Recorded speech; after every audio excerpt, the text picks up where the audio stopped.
शरीर कितने हैं और इसमें तीनों में क्या विशेषता है?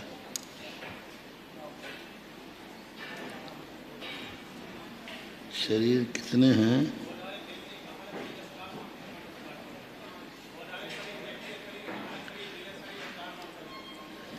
विशेषता क्या है? एक मिनट, चार मनुष्य पांचों शरीरों की क्या विशेषता है?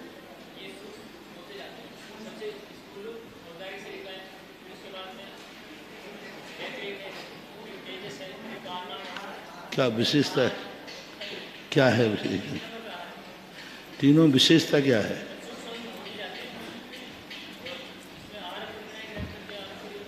आहार शरीर,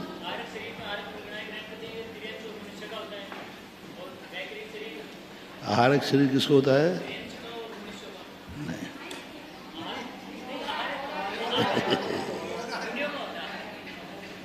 विशेषता परिभाषा बोलो, आहारक शरीर किसे कहते हैं?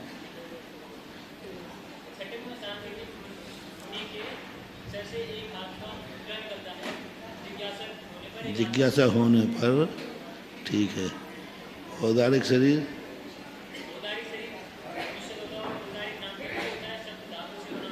वैक्रियक,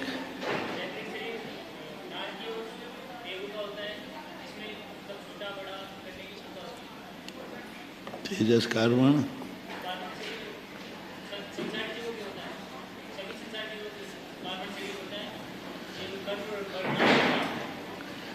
कर्मों की सामूहिक कोई नहीं जाता है। हाँ, और तेजस,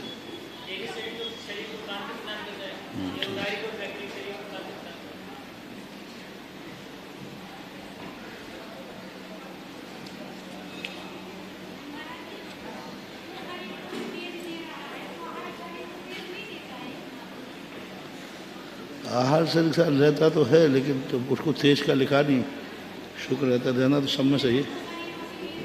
इनने लिख दिया है पर है तो सबके साथ, क्योंकि तेजस नाम कर्म का उदय अकेला, औदारिक वैक्रियक नाम कर्म के उदय भिन्न भिन्न हैं। जिस समय आहारक नाम कर्म का उदय है उसमें तेजस और कार्बन तीनों शरीरों का उदय रहता है, और वैक्रियक और औदारिक का नहीं रहता है। तो लेना चाहिए, वो उन्होंने बताया था आहार का भी लेना चाहिए, आहार को भी। और अब ये कहेगा आहार में धातु नहीं होती है, सब तो धातुओं से रहित होता है, पर वैक्रियक में जब कांति दे रहा है तो आहारक में भी होना चाहिए।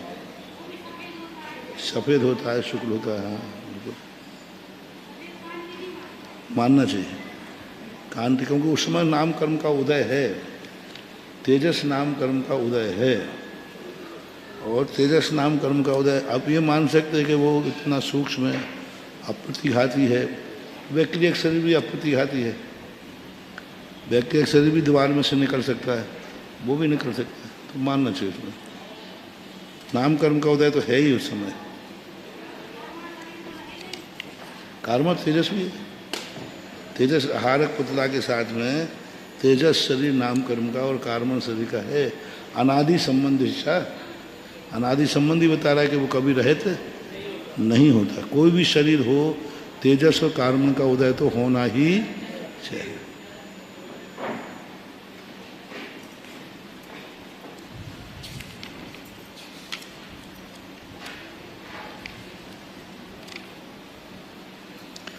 चलो पढ़ लेते हैं, समय हो जाता है। कहाँ थे?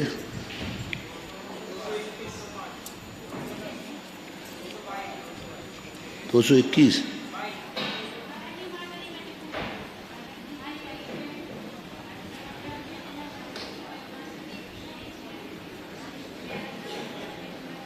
आरसा वगैरह भेजना वगैरह, हाँ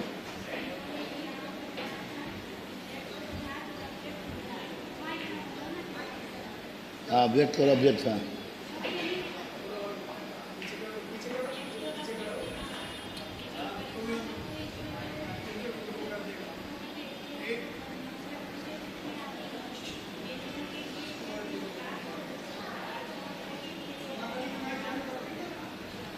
व्यंजना अप्राप्त तो नहीं बनेगा, क्योंकि मन और चक्षु को छोड़ करके शेष इंद्रियों से व्यंजना वगैरह होता है।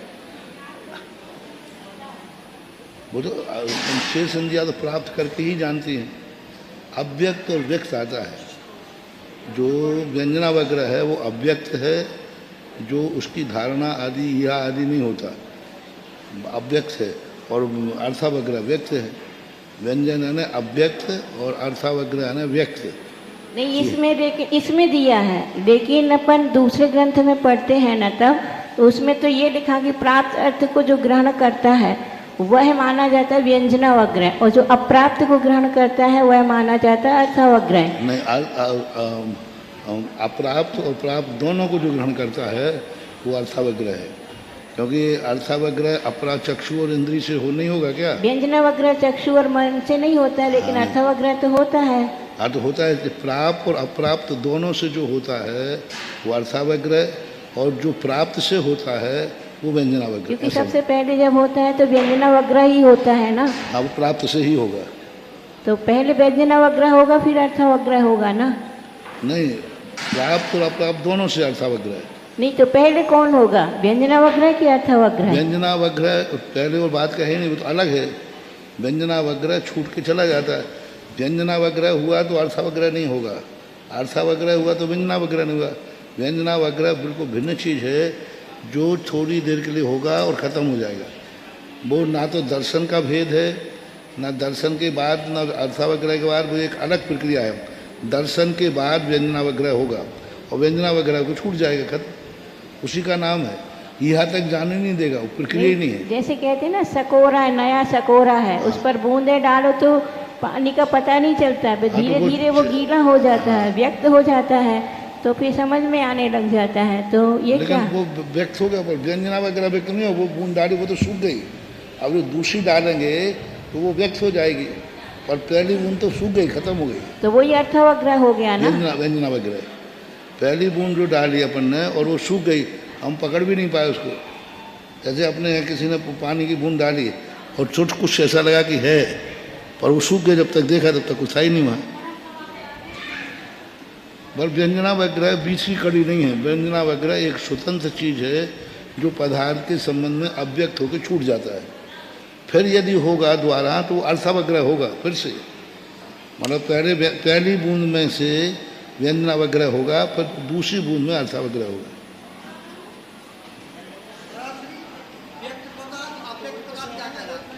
व्यक्त पदार्थ कहलाते हैं जो इंद्रियों के द्वारा स्पर्श करके आते हैं, वो प्राप्तकारी पदार्थ। व्यक्त अव्यक्त नहीं होता है, निश्चित अनिश्चित होता है। वही जो जी उस सकोरे का दृष्टांत आता है। व्यक्त ग्रहणात् प्राक व्यंजनावग्रह, व्यक्त ग्रहणात् अर्थावग्रह। व्यक्त है, अप्राप्त नहीं है, प्राप्त अप्राप्त नहीं है। हाँ, प्राप्त। हाँ, इंद्रियों से संबंधित होने पर जब तक वह प्रकट नहीं होता है तब तक उसको व्यंजनावग्रह कहते हैं। व्यक्त ग्रहण के पहले जो होता है अव्यक्त है, वो व्यंजनावग्रह है, और व्यक्त जो ग्रहण करता है वो अर्थावग्रह है। मतलब पहली बूंद जो आई इस पर, वो बस हो करके चली गई, खत्म हो गई। अब उसका अर्थावग्रह नहीं होगा। जब अपन दूसरी बूंद डालेंगे फिर उसका अर्थावग्रह हो जाएगा। तो प्रकट हो गया ना, वो तो प्रकट हो गया ना।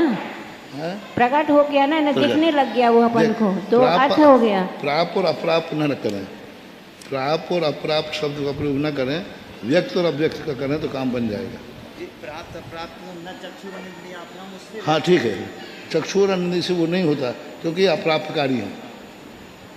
चक्षुर इंद्रिय जो हैं अप्राप्तकारी हैं सर्वासिद्ध।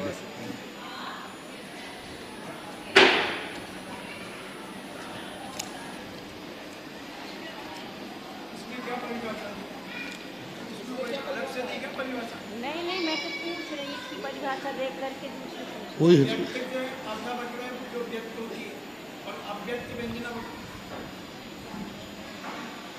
व्यक्त पदार्थ को अर्थावग्रह कहते हैं और अव्यक्त पदार्थ को व्यंजनावग्रह कहते हैं। इसमें ये परिभाषा दी है। सही है। लेकिन हम ये पूछना चाहते हैं कि इंद्रियों से जो प्राप्त है उसको व्यंजनावग्रह कहते हैं क्या?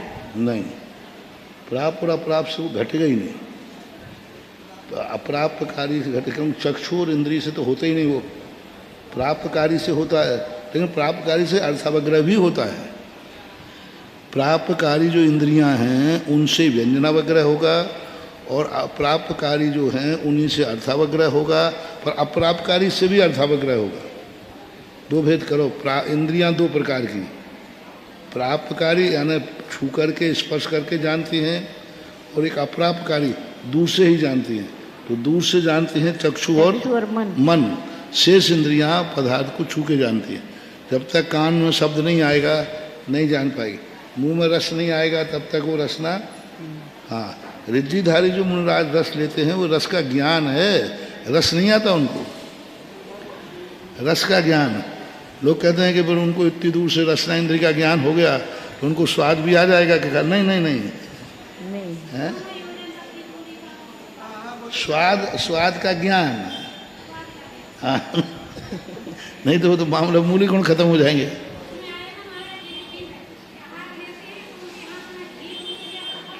हाँ वो सही है, वो सही है, वो सही है। इंद्रिय संबंधी और स्वाद संबंध में ये जो है क्षीर श्रावी रिद्धि है। क्षीर श्रावी अमृत श्रावी ये रिद्धि जो है, सर्प श्रावी रिद्धि। दूर श्रवण। हाँ आ रहा वो तो सही है। हाँ तो हमने आचार्य से कहा था, हमने ये रिद्धि आपको है, रूखा सूखा यहाँ से खाते हो जैसे जम के खा रहे हो। तो हम लोगों को दया आती है, महाराज नीरस खा रहे हैं, लेकिन आपको तो स्वाद आता ही होगा अच्छे रस का।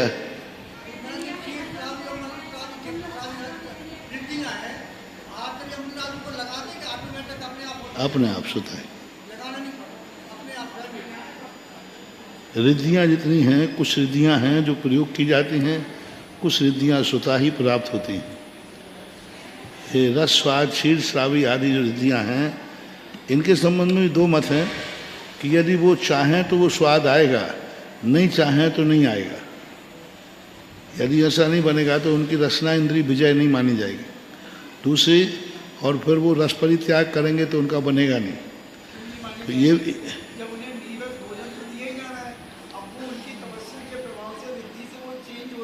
नहीं, पर रसना इंद्रिय के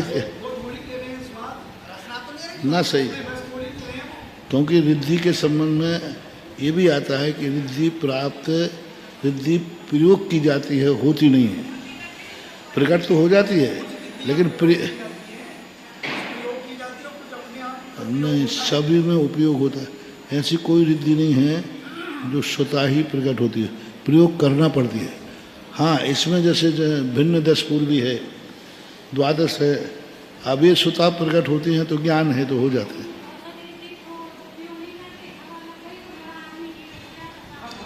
वो हवा लगने पर वो ईश्वर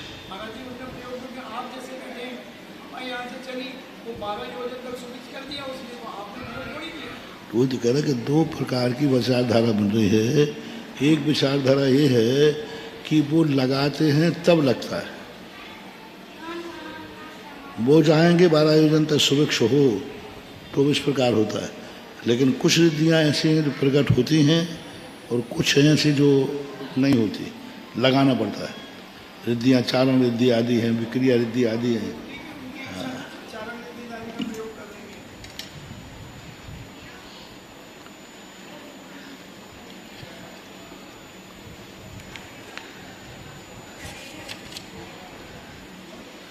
के बाह्य क्रिया, अभ्यंतर क्रिया, योग और कषाय को अभ्यंतर क्रिया। योग किससे कहते हैं? मन वचन काय के निमित्त से आत्मा के प्रदेशों में चंचल होने को योग कहते हैं। ठीक है, मन वचन काय का नाम योग नहीं है। मन वचन काय का नाम योग नहीं है। मन वचन काय के निमित्त से आत्मा के प्रदेशों का परिस्पंद होना, उसके माध्यम से होगा तो ही वो योग बनेगा, बिना उसके नहीं बनेगा। आत्मा के प्रदेशों का परिस्पंदन तो निरंतर चलता है। आत्मा का प्रदेश का परिस्पंदन तो चलता ही रहता है, लेकिन किस समय किसका योग है उससे। तो मन वचन का निमित्त है, फिर उससे आत्मा के प्रदेशों में स्पंदन होता है। ऐसा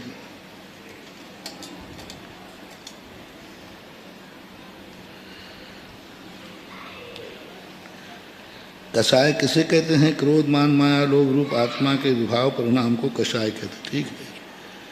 चारित के कितने भेद हैं? सम्यक्त्वाचरण चारित, देश चारित, सकल चारित और यथाख्या चारित।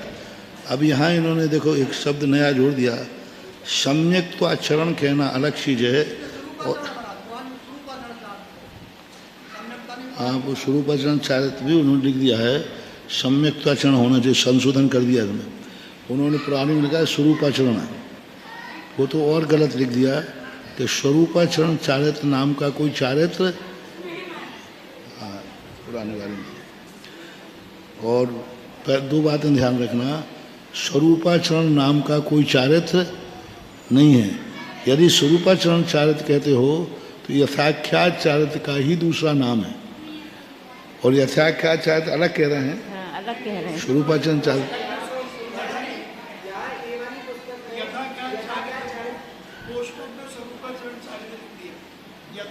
वो तो आप इसमें क्या, पुराने वाले में स्वरूपाचरण चारित्र और यथाख्यात चारित्र अलग है। अलग अलग है, अलग अलग है, अलग अलग है। अरे वही तो गलत हो गया ना। स्वरूपाचरण चारित्र का ही दूसरा नाम यथाख्यात, अथाख्यात, आख्यात ऐसे शब्दों का प्रयोग करते हैं। तो स्वरूपाचरण चारित्र का दूसरा नाम यथाख्यात चारित्र है, और स्वरूपाचरण चारित्र कहना यही पंडितों की सबसे बड़ी भूल रही है। वो क्या चाहते हैं, क्योंकि चारित्र के बिना कोई भी अनुभूति बनती नहीं है, और उनको कुछ नहीं करना। चौथे गुण स्थान में सारे पंडितों के अंदर एक ही प्रकार की तकलीफ है, आप चौथे गुण स्थान में अनुभूति मान लो। वही वाली बात है कि कोई हमें बिना कपड़े उतारे कह दे, अरे आप तो वैसे ही मुनीवत है, हम भगवान नहीं बने और हमें भगवान कह दे, बस इतनी इच्छा है अपनी और कुछ नहीं। हमारी इच्छा एक ही है, हम भगवान बनने की बस की तो है नहीं, और मुझे कोई बस भगवान कह दे बस इससे में हमें आनंद आ जाएगा। मुनि तो हमें बन नहीं पाना है। आज कहा था सुबह प्रवचन में, हाँ क्या भगवान धन्य है, एक दोष भी निकला नहीं और भगवान कह दिया। और उनका तो पुण्यबंध हो रहा है, किनको? और यदि अपन ने मान लिया तो अपना बंटा झार है, मिथ्या सीधा। क्योंकि हमें मालूम है वो तो कह रहा है श्रद्धावत, वो तो पुण्यबंध कर रहा है, और अपन ने मान लिया। क्योंकि अपन ने माना तो अपन को मालूम है कि 18 दूसरों के बिना भगवत्ता नहीं होती है, तो अपना बंटा जा रहा है। वहाँ भगवान आत्मा अलग है, यहाँ भगवान रूढ़ हो गया। भगवान कहते हैं रूढ़ किस में चला जाता है? सामान कहते हैं। हाँ ठीक है, सब जगह लिया, जिनवाणी में कहा, खूब कहा। अपन को क्या मानना है? कहीं मूलाचार में लिखा कि तुम अपने आप को भगवान मानो। मानने की बात लिखी क्या नहीं लिखी? भक्ति है ये, क्योंकि कारण में कार्य का उपचार करने में कोई बाधा नहीं है। राजकुमार को राजा सभी कह रहे हैं, ये सभ्यता है, लेकिन वो अपने आप को राजा मानने लग जाए तो हाँ, सारी दुनिया तो कह रही राजा के, क्योंकि राजा बनना है। राजकुमार को राजा कहने में आपत्ति नहीं है, लेकिन राजकुमार अपने आप को राजा माने, इस पे आपत्ति है। जिन मुद्रा भी कहा है, जिन मुद्रा कहा है, मुनि की मुद्रा को जिन मुद्रा कहते हैं। जिन स्वरूप कहा, जिन प्रतिमा, सब कहे। एकस्य जिनस रूपम, सब कहे, सब कहे, लेकिन स्वयं को क्या मानना? मैं जिन मुद्रा हूं, मैं जिन स्वरूप हूं, ऐसा कहा कहीं क्या?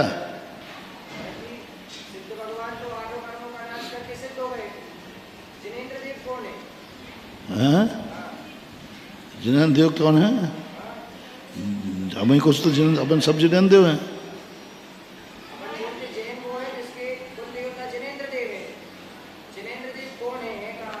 अरहंत भगवान,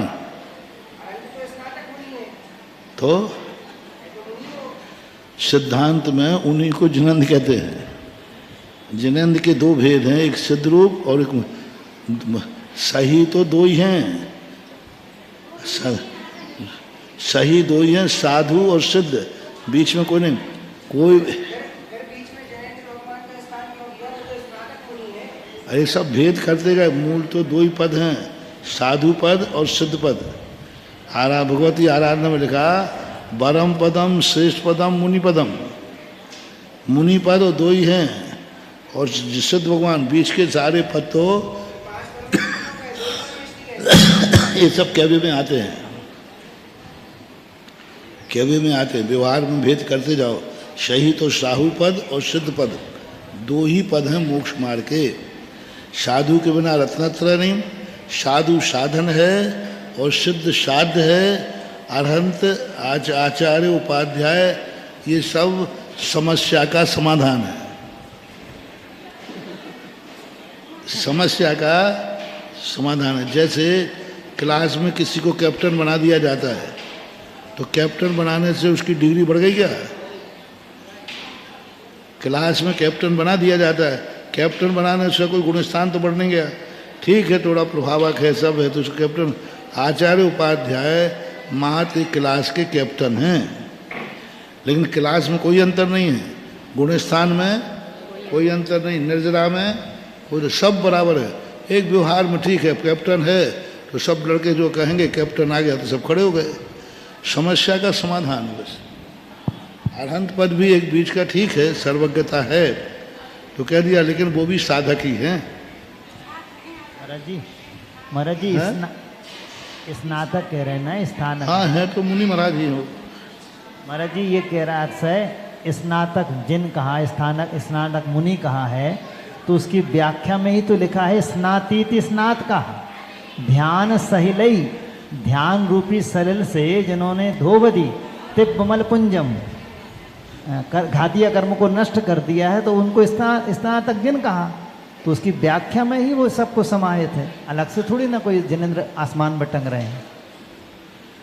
नहीं, जिनेंद्र शब्द जो है दूसरे गुण स्थान से चालू हो जाता है, जिन संज्ञा। कर्मों को, जिनका अर्थ है जो कर्मों को धो दिया, उन्होंने मार्ग मिथ्यात को धोया, उन्होंने अनंतानुबंधी को धोया, किसी ने मोहिनी को धोया। तो ये जिनेंद्र शब्द जो हैं ये सब चरणान योग के विषय हैं। हाँ, ये भक्ति में वो भी एक देश जिन ही है। अरहंत भगवान भी पूर्ण जिन नहीं है, वो भी एक देश जिन है। तो इनको जहाँ तक एक देश जिन है, जिन और जिनेंद्र संज्ञाएँ तो वस्तुतः ये बीच में उपचार से लगाई गई हैं। सही जिन तो सिद्ध भगवान ही हैं, मानते हैं। लेकिन अब व्यवहार चलाने के लिए तो भेद तो करनी पड़ेंगे, कैटेगरी बनानी ही पड़ेगी। कैटेगरी नहीं बनाएंगे तो व्यवस्था नहीं बनेगी।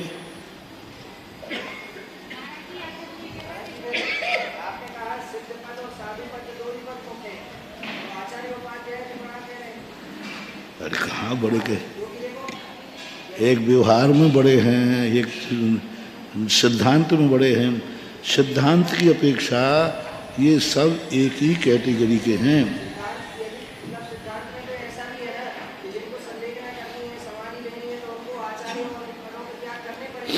ये सिद्धांत नहीं कहलाता, ये सिद्धांत नहीं कहलाता। सिद्धांत में जब पद ही नहीं है तो त्याग की जरूरत ही नहीं।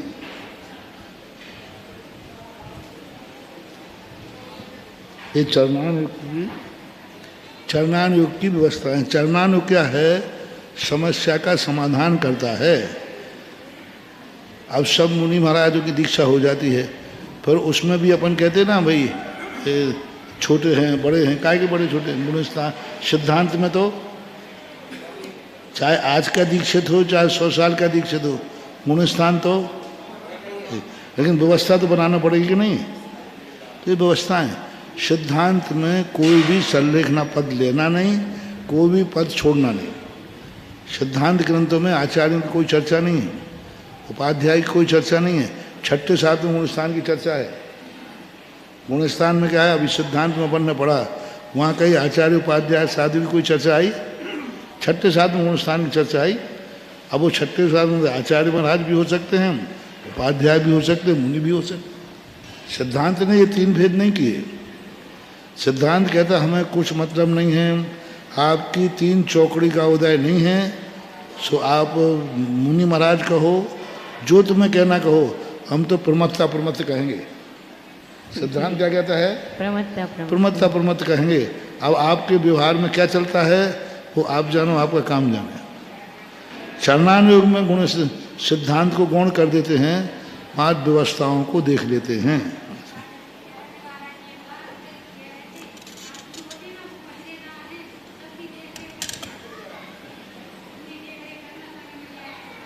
व्यवस्था और फिर बीच में व्यवस्थाएं और कर दी। मूलाचार में तो और आचार्य फिर जब समस्याएं ज़्यादा हो जाती हैं तो फिर प्रवर्तकाचार्य बनाते हैं, अपने संघ में प्रवर्तकाचार्य बना देते हैं, क्योंकि उनको तो टाइम है नहीं, कहाँ विहार। तो प्रवर्तकाचार्य क्या करेगा? संघ को किस दिशा में विहार कराना, कौन सी दिशा पकड़ना, कहाँ के राजा अच्छे हैं, ये सब लौकिक संपर्क कौन करे?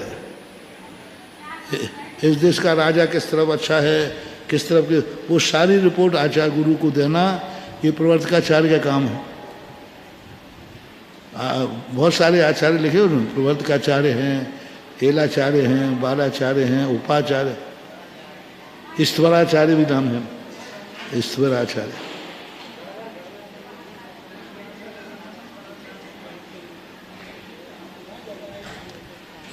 चलो ठीक।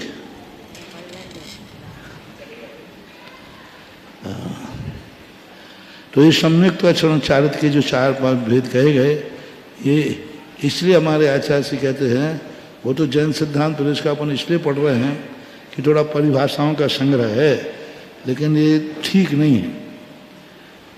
अब परिभाषाओं का संग्रह किया है तो ठीक, अब इन्हें सम्यक्ताचरण चारित्र कह दिया। सम्यक्ताचरण कहना और सम्यक्ताचरण को चारित्र कहना।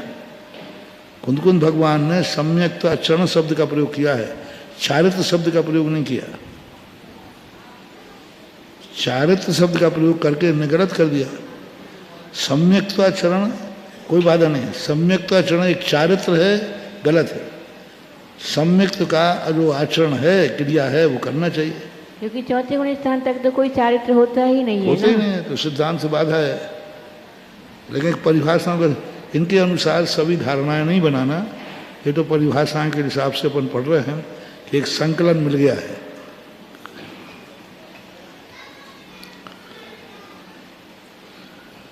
सम्यक्ताचरण चारित्र किसे कहते हैं? सम्यक दर्शन के निसंगति 8 अंगों का पालन करने रूप जो आचरण है उसे सम्यक्ताचरण कहते हैं। देश चारित्र किसे कहते हैं? श्रावक के अणुव्रत, गुणव्रत, शिक्षाव्रत को 12 को देश चारित्र कहते हैं। मुनियों के 5 महाव्रत को 5 महाव्रत, 5 समिति और 3 गुप्ती रूप जो है वह सकल चारित्र है। कितना है? ये 13 प्रकार के चारित्र होते हैं। 13 प्रकार के चारित्र को जो मानते हैं वे 13पंथी हैं।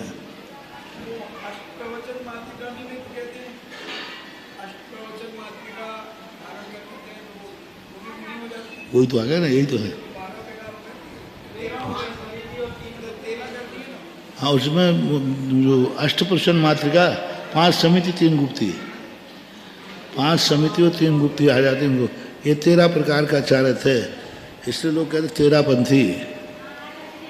और 20पंथी में 12 और 8 ये 13 है। ये लोग पंडित लोग भी बहुत होशियार थे। 13 पंथ नहीं लिखा इन्होंने, 13 पंथ रखा। 13 पंथ, 13 पंथ नहीं है, 13 पंथ।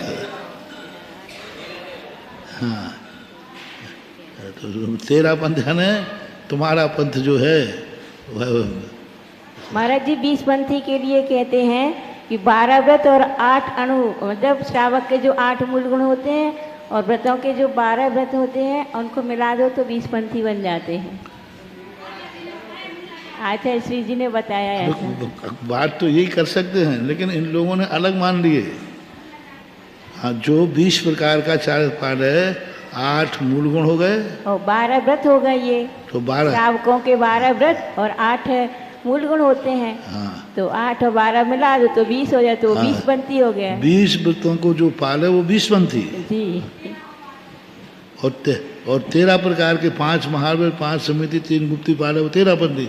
तो जितने मुनिराज हैं वे सब 13पंथी जितने श्रावक हैं वो 20 पंथी अभी, और जैसे हमने किसी दिन प्रवचन में बोल दिया उसी दिन बाहर सब चल जाएगा।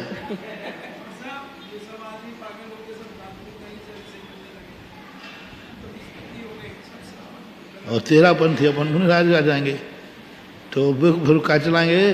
देखो महाराज ने खुद कहा है सारे श्रावक 20 पंथी हैं, पर इतना कहेंगे वो 4 छोड़ देंगे। हाँ, 4 इसलिए सभी श्रावकों को स्त्री अभिषेक पंचामृत करना, ऐसा कर लेंगे। चलो समय हो जाता है इसमें। यथाख्यात रूप से कषायों में सर्वथा अभाव प्रादुर्भूत शुद्धात्मानुभव के अविनाभावी चारित्र विशेष को स्वरूपाचरण चारित्र कहते हैं। इनमें सुधार दिया, उसे यथाख्यात चारित्र कहते हैं। आह्लाद स्वरूप आत्मा के परिणाम को सुख कहते हैं। आत्मा की शक्ति को विशेष को वीर्य कहते हैं। ठीक है, सामान्य विशेष है, भव्यत्व और अभव्यता आ जाएगा।